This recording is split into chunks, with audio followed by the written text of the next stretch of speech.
Aura Beza, Azia, Alza 2014. Tengok video ni bagi habis sebab penting untuk hampa. Di hadapan saya ni adalah gearbox yang dalam proses untuk buat overhaul. Apa masalah gearbox ni?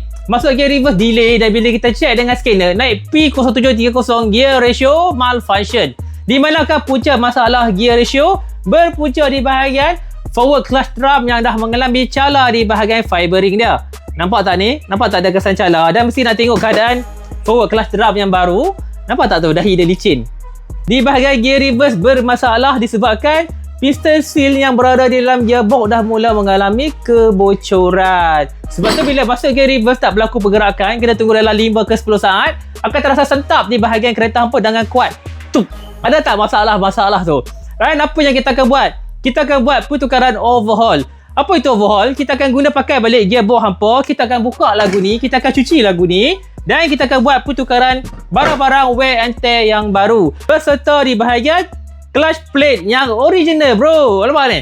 Original. So bila original lagu ni, harga dia pun original jugalah.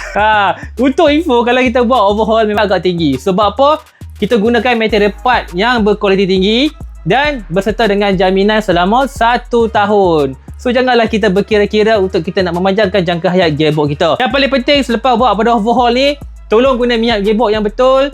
Janganlah guna minyak gearbox yang kopi-kopi sebab kalau gearbox kita rosak, dia bukan keluar sikit tapi dia keluar banyak. Dan yang paling penting, tolong hilangkan button follow di tepi saya dan buat hampa yang berada di area Pulau Pinang dan Balik Pulau kini dah mudah. Kalau hampa ada masalah gearbox, datang di AYD, kita check dan kita diagnose masalah yang berpunca di bahagian mana. Kita akan suggestkan benda yang terbaik untuk hampa. Dan tolong repost video ni dan tolong save video ni untuk masa akan datang. Kita dapat kongsikan lagi info-info berkenaan dengan kereta hampa. Terima kasih. Assalamualaikum layan.